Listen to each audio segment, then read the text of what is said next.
What's going on, everybody? Agent Bait 30 here, back with another one. Please be sure to like, comment, subscribe, and hit the bell icon for more updates.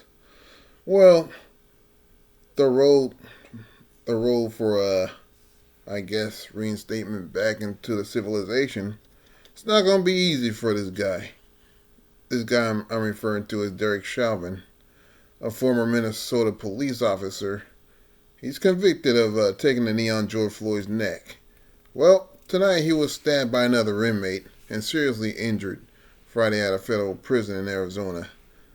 The attack happened at the Federal Correctional Institution, Tucson, a medium security prison that has been plagued by security lapses and staffing shortages. Well, first they rushed the verdict on the guy. Now they send him to a prison cell where they're lacking security and staffing. The person was not authorized to publicly discuss details to the attack and spoke to the AP under the conditions of anonymity. The Bureau of Prisons confirmed that an incarcerated person was assaulted at FCI Tucson at around 12:30 p.m. local time Friday. In a statement, the agency said responding employees contained the incident and performed life-saving measures before the inmate, who did it not named, was taken to the hospital for further treatment and evaluation. That means this guy, the inmate. It said no employees were injured and the FBI was notified, the Bureau of Prisons said. Visiting at the facility, which had about 380 inmates, has been suspended. Messages seeking comment were left with Chauvin's lawyer and the FBI. His stabbing is the second high-profile attack on a federal prisoner in the past 5 months. In July, disgraced sports doctor Larry Nassar was stabbed by a fellow inmate at a federal penitentiary in Florida. It is also the second major incident at a Tucson federal prison in a little over a year. In November 2022, an inmate at the facility's low-security prison camp pulled out a gun and attempted to shoot a visitor in the head. The weapon, which the inmate shouldn't have had, misfired and no one was hurt. Yep, they sure do have short staffing, I should say, especially when it's easier for inmates to have weapons in there. Chauvin, 47, was sent to the FCI Tucson from a maximum security Minnesota State Prison in August 2022 to simultaneously serve a 21-year federal sentence for violating Floyd's civil rights and a 22.5-year state sentence for a second-degree murder. Chauvin's lawyer Eric Nelson had advocated for keeping him out of the general population and away from other inmates, anticipating he'd be a target. In Minnesota, Chauvin was mainly kept in solitary confinement, largely for his own protection. Well, obviously, he's not in there for his own protection. He's fresh meat for the inmates. Last week, the U.S. Supreme Court rejected Chauvin's appeal of his murder conviction. Separately, Chauvin is making a long-shot bid to overturn his federal guilty plea, claiming new evidence shows he did not cause Floyd's death.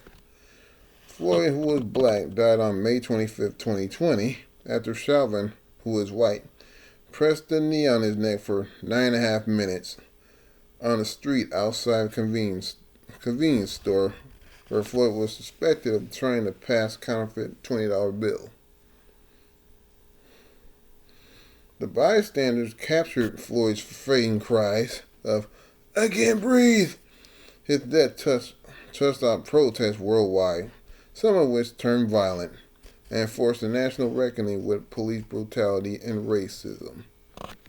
Yeah, of course they're gonna play the race card. 3 other former officers who were at the scene received lesser state and federal sentences for their roles in Floyd's death. How about the supplier who gave him the fentanyl? I mean, I mean, they gonna find that guy liable? Chauvin St comes from the Federal Bureau of Prisons, has faced increased scrutiny in recent years, following wealthy financier Jeffrey Epstein's jail suicide in 2019.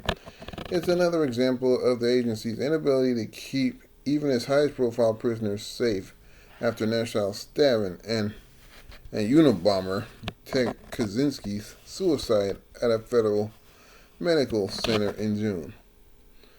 So that prison right there, boy.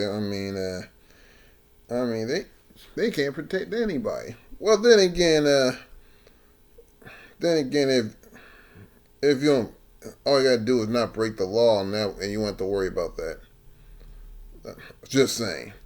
An ongoing AP investigation has uncovered deep, previously unreported flaws within the Bureau of Prison, the Justice Department's largest law enforcement agency with more than 30,000 employees, 158,000 inmates, and an annual budget of about $8 billion.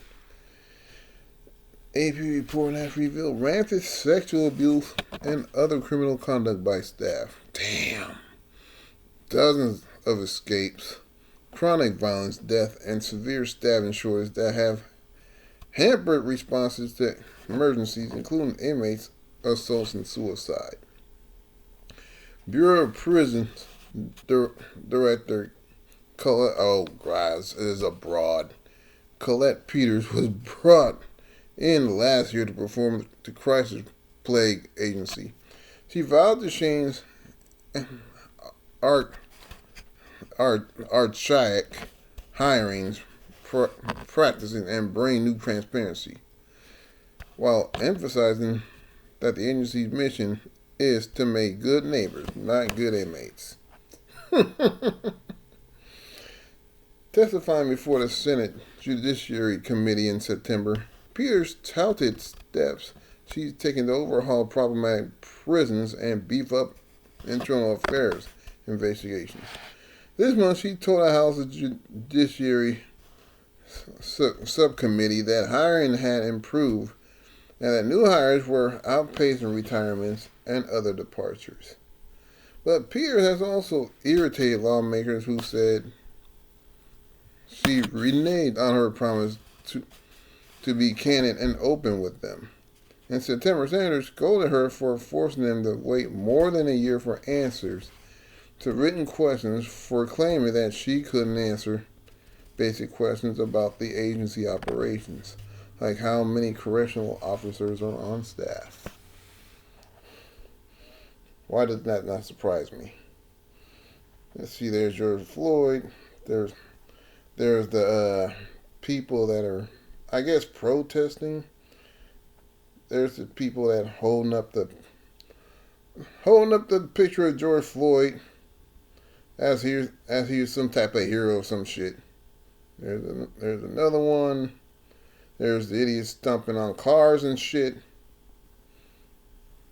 And there's more hooligans. And more hooligans. Since so far, and oh my God, Black Lives Matter. Yeah, yeah, I ain't the opportunist. And some more Democrats. And more Democrats, more left wing scums. And I guess that's Derek Chauvin. And more hooliganism. Oh yeah, Black Lives Matter! Oh, I can't breathe. Stop taking fentanyl, you won't have that problem. Shit. Justice for George. Yeah, y'all rushed the justice.